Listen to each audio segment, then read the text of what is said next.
and now second part of the demo is where we do some hands-on type things.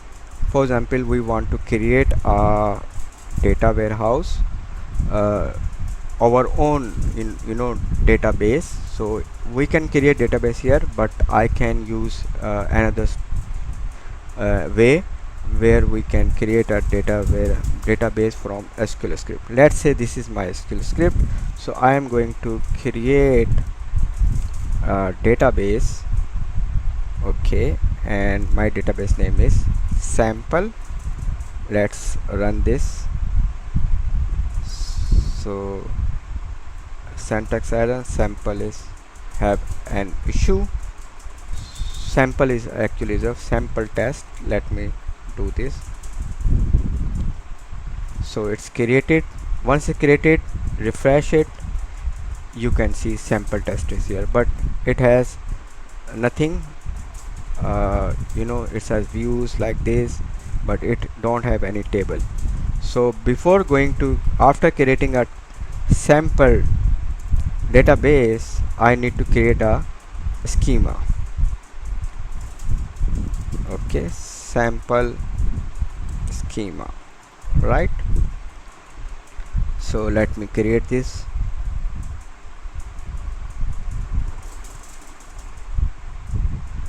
Create a schema sample. Okay, let me first,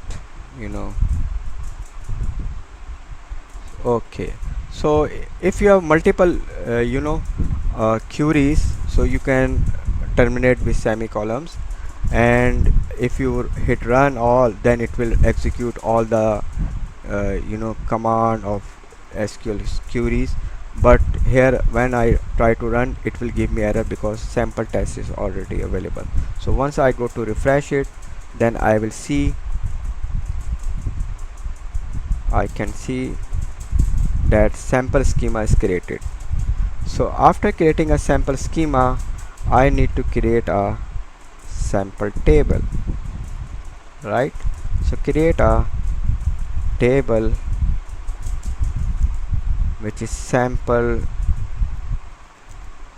table, and the syntax is pretty much similar like we have a standard ANSI, but just we need to care the data type, because int is not supported in Snowflake, and what and character and what is not supported. So instead of writing a int, we can use actually numeric. So numeric, not null, I say identity,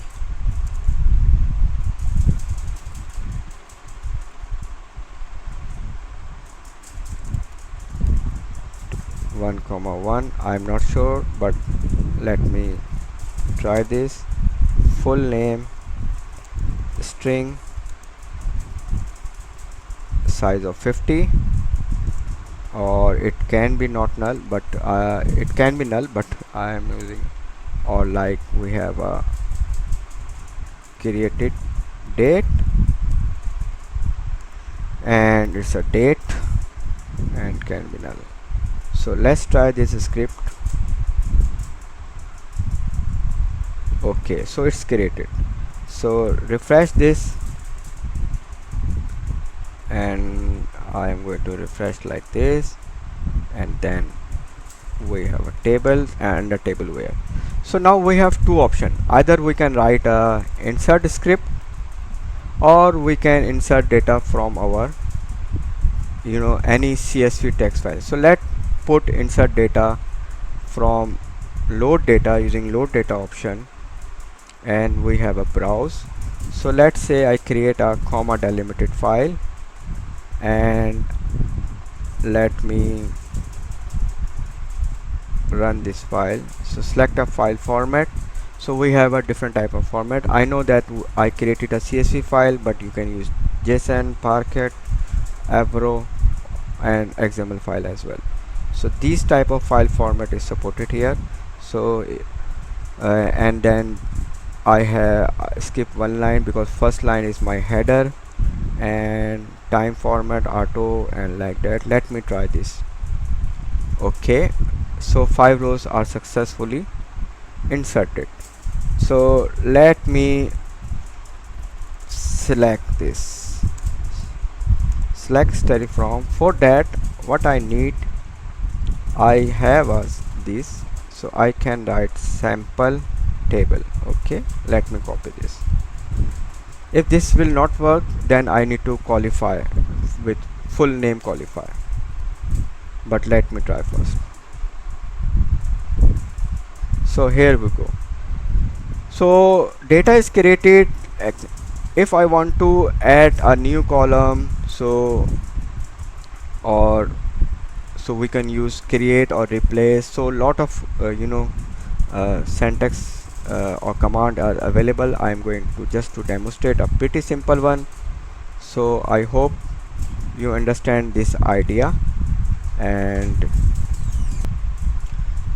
so now I'm going to add one another column, which is amount column, and its data type is numeric. So I just use alter table add column and run this command. So I have already executed this, so let me run this select command again to see the output result. So yes, we have a amount. So in this case we have amount. So what if I want to update sample table set, for example, amount is equal to 100 for my 110. Okay, just for my testing purpose. Okay, now let's see what is the result. So yeah, so we use numeric and we have decimal as well. So but we use numeric, that's why it's just truncate the decimal point. So you have a different data type, so you can apply this and then you will set the value or save the value accordingly.